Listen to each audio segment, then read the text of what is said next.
It is time for the Super Bowl. Let's break down the matchup and who is going to win the game.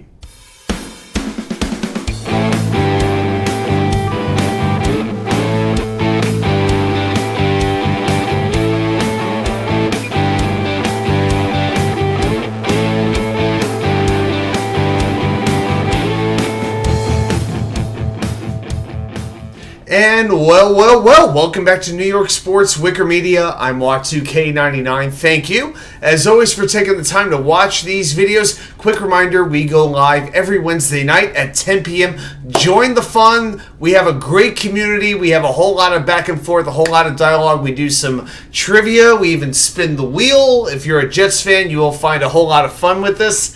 A whole lot of people already have, so feel free to join the family. Okay, so I'm here, though, to talk about a game that will absolutely not involve the New York Jets, and that, of course, would be the Super Bowl. The Kansas City Chiefs against the San Francisco 49ers. Let's break down this matchup. Now, I'm going to do this kind of similar to how I usually break down a Jets game. If you watch my Jets preview videos before, you know I talk about the Jets offense versus the opposing team's defense, and then the Jets defense versus the opposing team's offense. We talk about some intangibles. We make a prediction.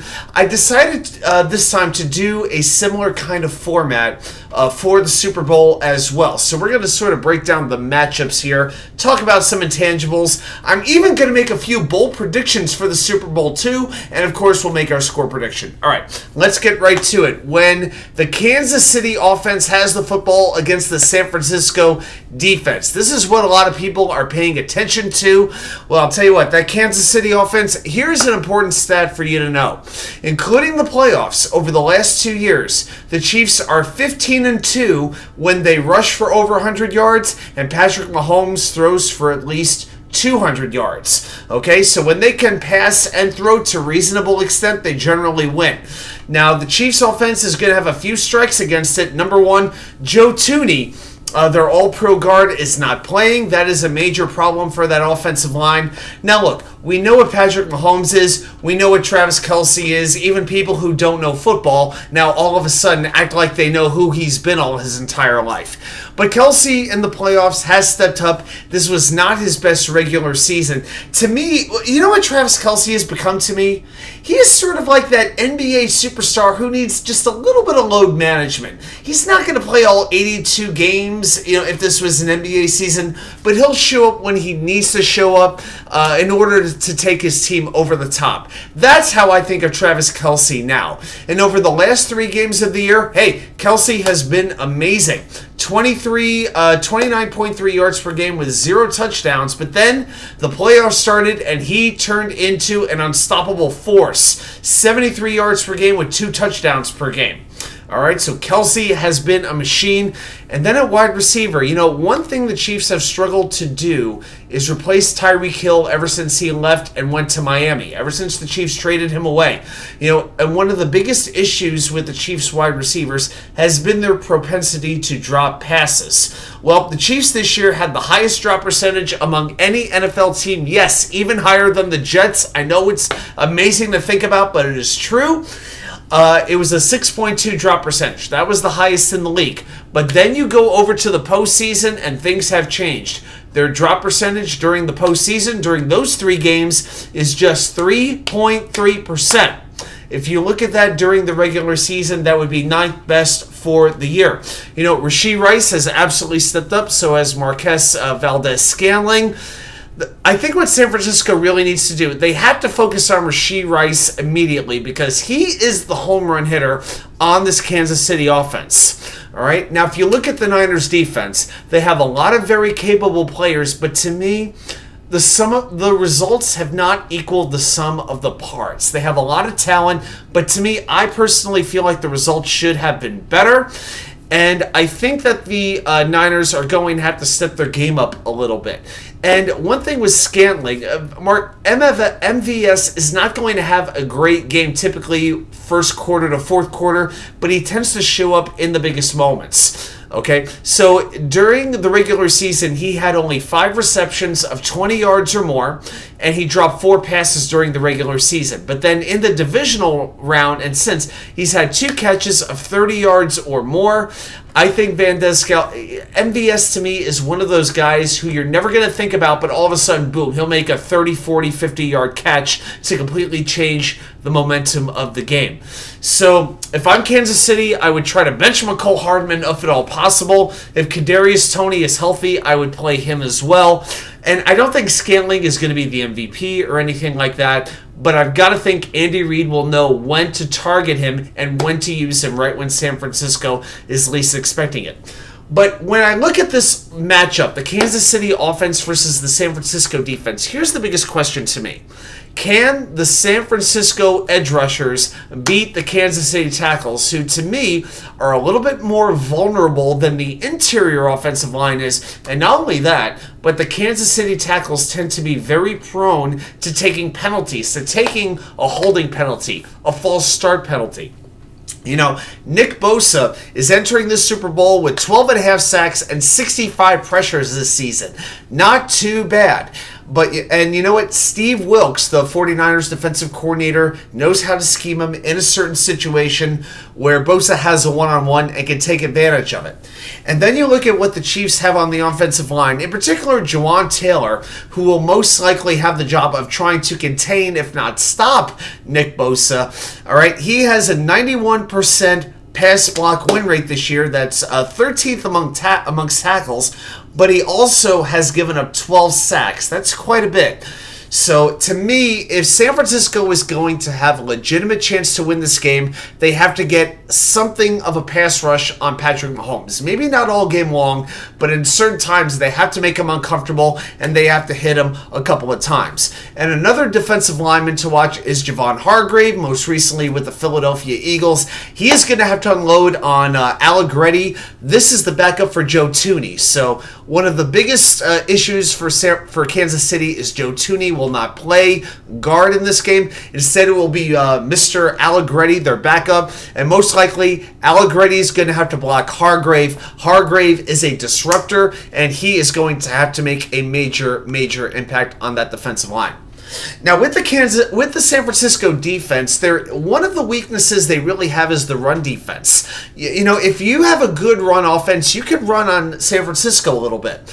So the San Francisco 49ers, when they allow 100 yards rushing this year, they are 3-4 in those games. And of those 3 wins, 2 of them came against the not-so-powerhouse Arizona Cardinals. So if you can run against San Francisco, you've got a good chance to win. So Isaiah Pacheco, even Clyde Edwards-Helaire, I think he's still in the witness protection program, but he may show up.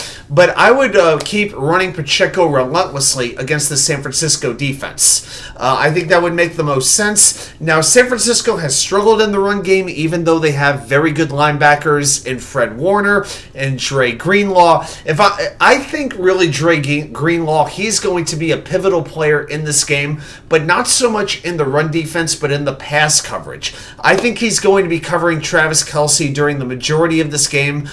He's going to be an important player on defense in this particular spot. So when the Chiefs have the ball, I think San Francisco's biggest challenge is Isaiah Pacheco. Not so much a Travis Kelce or even a Rashee Rice. Okay, let's do what we always do. You know what we got to do? We got to flip the script, and now we're going to talk about when the San Francisco offense has the football going against the Kansas City Chiefs defense. The Niners have the most efficient offense in football, especially when it comes to passing. Not only that, they are the toughest team to tackle. They lead the NFL in yards after contact in 95.3 yards after contact per game. And Brock Purdy, people could talk about him being a system quarterback and all of this, and all right, that's all well and good. But here's the thing. He is dominant when the other team tries to pressure him. They think, okay, let's try to get Brock Purdy uncomfortable. Let's blitz him. Let's make him uncomfortable, try to force him into mistakes. He has a 119 quarterback rating when facing the blitz. Okay, so to me, the Kansas City Chiefs have to force him into making mistakes, but they have to do it without blitzing. And if there's any defensive coordinator that can do that, it's Steve Spagnuolo. We've seen him do it in Super Bowls against elite offenses and against elite teams. And if you look at this year, not only did Kansas City have the second most sacks in the league with 57, but they gave up the fourth fewest passing yards. For the first time, and people could talk about the Kansas City Chiefs being this dynasty or whatever, this is a very different Kansas City team than what we're used to seeing. They are built on their defense first and not the offense. And that's what the casual fan, I don't know if they quite understand that, but those of us who watch the team, I think we understand that a little bit more. And with the defense, it's not all about Chris Jones to get the pressures up the middle. You've got George Karlaftis. He tied with Chris Jones for sacks during the regular season with 10.5. Also, Karlaftis has 2.5 sacks during the playoffs. Now, if you look at the San Francisco offense, you have Christian McCaffrey, in my mind, the best running back in football. Great runner, great receiver out of the backfield. If the Chiefs have one weakness on defense, similarly to San Francisco, to coin a word, similarly, it's the ability to stop the run. Okay, so including the playoffs, the Chiefs went 7-6 when they surrendered 110 rushing yards or more on the ground. Okay, when the Chiefs hold the opponent to 110 yards or less, they went 7-0. So I think the run defense is going to be a pivotal part to this game for both sides. Okay, so then with Kansas City, you have a little bigger task to face going against Christian McCaffrey. How do you stop him? Well, you can do a 6-man front, do everything you can to take McCaffrey out of this game and dare Brock Purdy to beat you. But then you could also use Christian McCaffrey as a receiver, to beat Kansas City's pressures. There's a lot of different options. But Kansas City has an excellent pass defense led by L'Jarius Sneed. It'll be interesting to see how Spagnuolo uses him. Will Sneed be used to cover Deebo Samuel? Will he be used to cover Brandon Ayuk? I'm a big Brandon Ayuk fan. I think Sneed would be used to cover one receiver or the other. But if I'm taking care of the San Francisco offense, if I'm guiding it, I would avoid Sneed at all costs. Okay, now let's talk about a few other intangibles in this game. The kicking game is usually a big deal. Harrison Butker is about as reliable a kicker as there is in the NFL this side of Justin Tucker. And I don't even know, that could actually be debated at this point. That's how good Butker has been over the last few years. And then with San Francisco, you've got a rookie in Jake Moody. He's missed 4 kicks in his last 3 games. He's 3 for 6 on field goals, 9 for 10 on extra points. He missed only 3 kicks in his first 16 games of the year, but he's shown some issues of being unreliable at this point. So if the game comes down to a kick, you really have to have a little more confidence in Kansas City in this spot. And then we look at the coaches as well. I think at this point, Andy Reid is being appropriately acknowledged as one of the best head coaches of all time. And Kyle Shanahan, he gets a lot of respect, and he should, but at the same time, Shanahan, he's gotten to the NFC Championship game quite a few times. He's gotten to the Super Bowl on multiple occasions, but his teams have blown the 2 biggest leads in Super Bowl history. We don't need to go into the details, but I think Shanahan really has something to prove. Good as he is, no doubt about it, he has to prove he could win the big one. And then on the officiating side, it's interesting. We've got the same referee as we did 4 years ago when these two teams faced off in Bill Vinovich, the same 2 head coaches. This is only the fourth time in NFL history we've had a coaching rematch in the Super Bowl. By the way, the coach that lost the first game has never won the second game. Not good news for San Francisco. Do you want more bad news for San Francisco? I got it for you. Brock Purdy has a career record of 21-5. That is the exact same record that Jimmy Garoppolo had in 26 starts with the Niners going into that other Super Bowl against the Chiefs. So if I break this matchup down, I look at who has the edges. I think the Chiefs had the edge at quarterback, offensive line, kicker, defense, big game experience. The Niners, to me, have an edge at only a couple of spots. At playmakers, with the running backs, wide receivers, tight ends, linebacker, pass rush, and the pass rush is more of a red flag. That's only assuming Chase Young decides to actually play hard in the game. So I think the Chiefs have a little bit more of an edge in this game. I'll give you a couple of bold predictions. I like doing bold predictions for the Jets games. I'll do it right here. I think the Niners defense starts out very well. I think they hold Kansas City to 14 points or less in the first half. The Niners defense, to me, has been getting disrespected for weeks now. I think they have something to prove. I think they'll be able to hold Kansas City at bay, maybe not for 60 minutes, but for part of the game. I also predict an offensive player will win the MVP, the Super Bowl MVP, but it will not be a quarterback.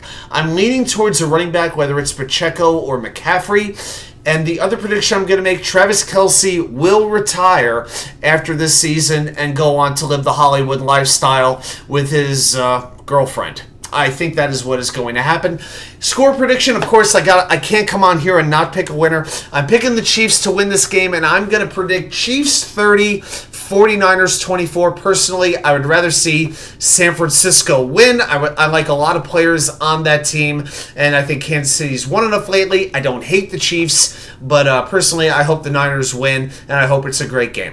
All right, those are my thoughts on the Super Bowl. Let me see yours. Put them right down there in the comments. Thanks, everybody, for watching. I'll see you right back here with more content from you know where. The Wicker Chair.